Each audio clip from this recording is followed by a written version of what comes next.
Bonjour, bienvenue dans Fastback, épisode numéro 3. Alors avant de commencer et de rentrer plus en détail dans l'émission, on va vous rappeler évidemment les petites démarches obligatoires. Vous vous connectez sur les réseaux, vous vous abonnez aux pages Instagram, TikTok, Facebook et YouTube. Donc si vous nous ratez, c'est que vous l'avez fait exprès.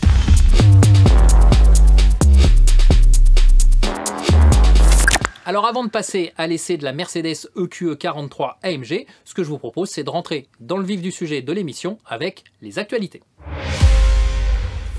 Citroën et Polestar, la guerre continue. Depuis 2 ans, Citroën a réussi à obtenir l'interdiction des ventes de Polestar en France. Polestar, c'est la marque chinoise du groupe Volvo.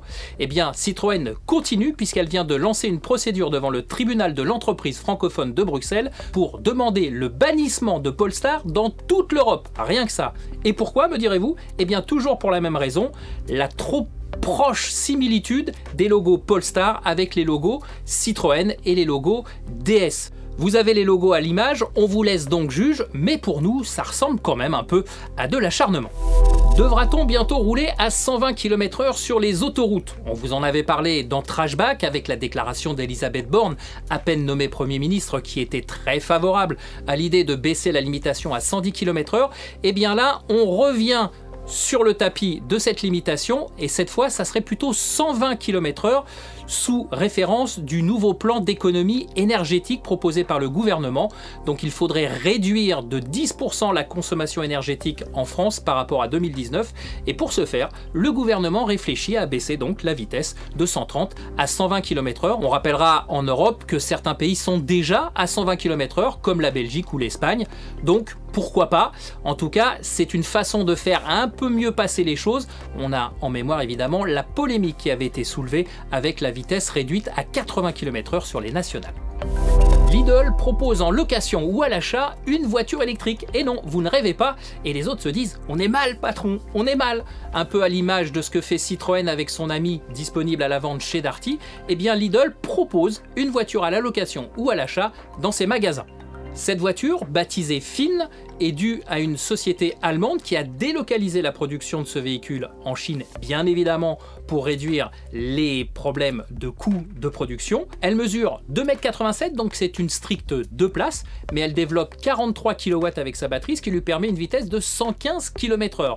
Côté conditions, il faut vous engager pour 1 an, vous payez 222 € par mois, ce qui est quand même pas mal, et vous avez une autonomie donc qui est largement supérieure à 300 km, donc quelque part c'est même mieux qu'une Dacia Spring. Si la location c'est pas votre dada, et bien pour 20 330 €, vous pourrez en devenir l'heureux propriétaire. Il y a une condition seulement, c'est qu'il faut aller en Allemagne, parce que pour l'instant il n'y a que là-bas que ça marche chez Lidl. 859 millions d'euros, non, ce n'est pas la somme à gagner à l'euro million la semaine prochaine, c'est ce qu'ont rapporté les radars automatiques pour l'année 2021. On retrouve ce montant dans le rapport de la Cour des comptes qui au passage égratigne un petit peu le gouvernement parce que sur ces 959 millions, 61% seulement ont été réattribués dans la cause de la sécurité routière. Pour le reste, on ne sait pas où c'est passé. On vous en parlait dans le Fastback numéro 2, la ZFE, la zone à faible émission parisienne qui devait prendre effet au 1er juillet, eh bien a été reportée, donc sursis pour les véhicules portant la vignette critère 3. Logiquement, la mise en application ne devrait pas intervenir avant janvier 2023 ou plus tôt.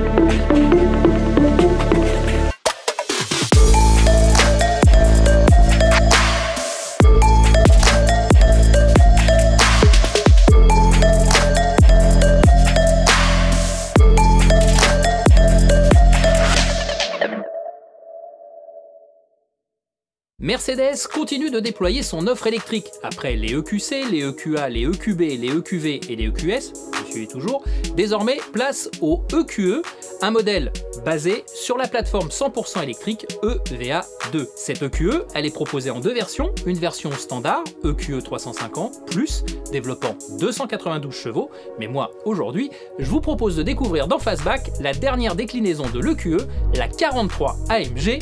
Bah oui, quoi, il faut quand même ce qu'il faut. 476 chevaux, un second moteur électrique, cette AMG 43 est donc une intégrale. Mais est-elle aussi sportive que son blason le laisse entendre? C'est ce que nous allons voir, car forcément, avec ces 3 lettres ô combien symboliques pour la marque à l'étoile, on s'attend à quelque chose de savoureux. À l'avant, elle bénéficie d'une calandre spécifique à cette déclinaison AMG, mais perso, j'ai un peu de mal à accrocher, cela reste trop proche de toutes les voitures nucléaires, mais bon, tous les goûts sont dans la nature, comme l'on dit. On le sait également, cet avant soigne aussi et surtout son coefficient de pénétration dans l'air.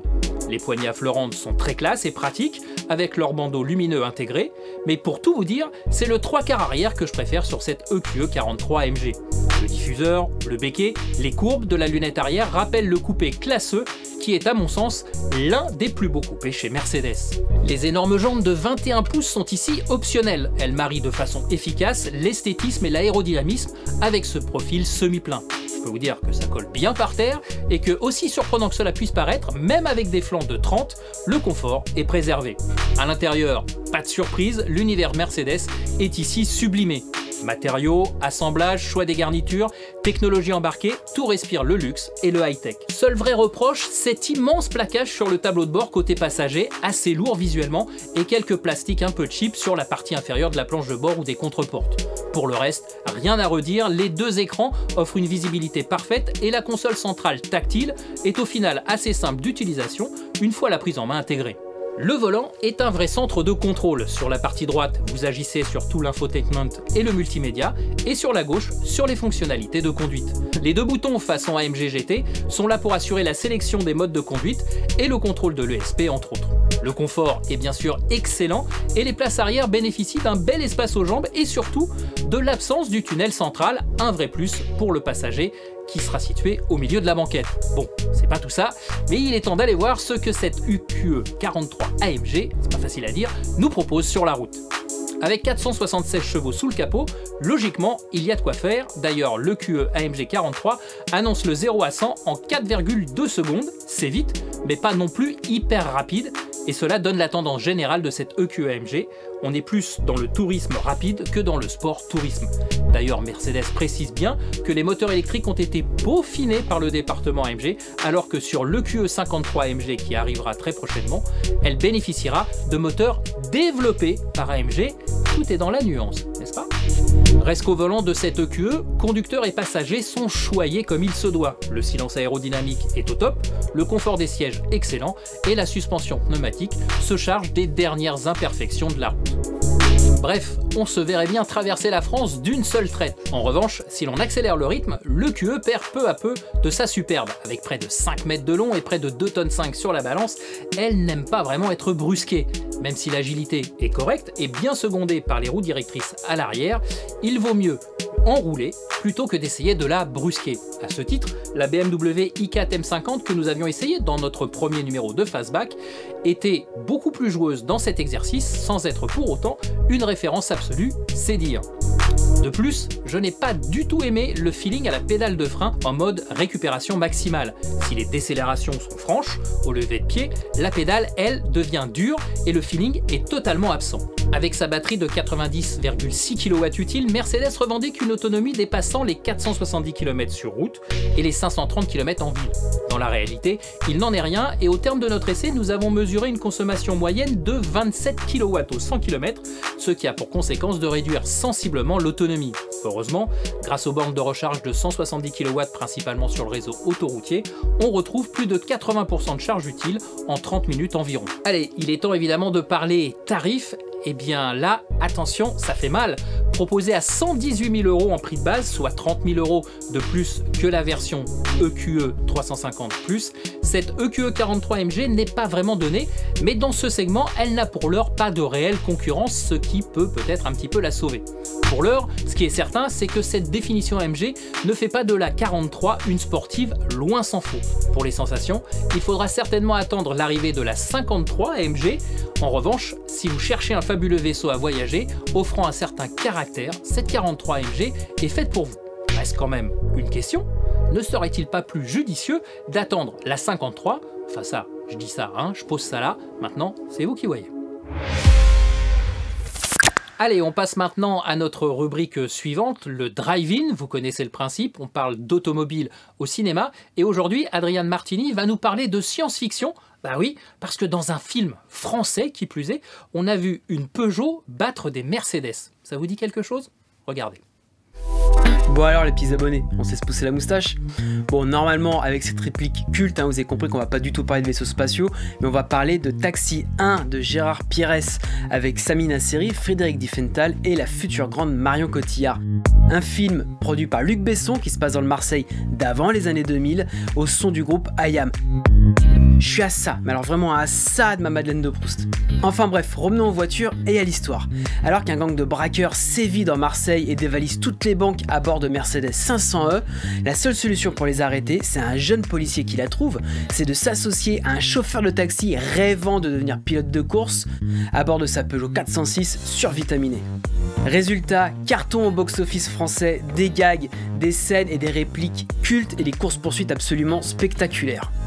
Alors oui, Peugeot versus Mercedes, sur le papier c'est assez marrant, mais c'est totalement assumé dans le film, puisque les Frenchies vont pouvoir prendre l'ascendant sur les Allemandes en étant beaucoup plus tactiques, en étant beaucoup plus malins, et nous offrant par la même occasion une superbe scène finale. Et puis comme le dit si bien Daniel... Hey, Einstein! La Fontaine, tu connais?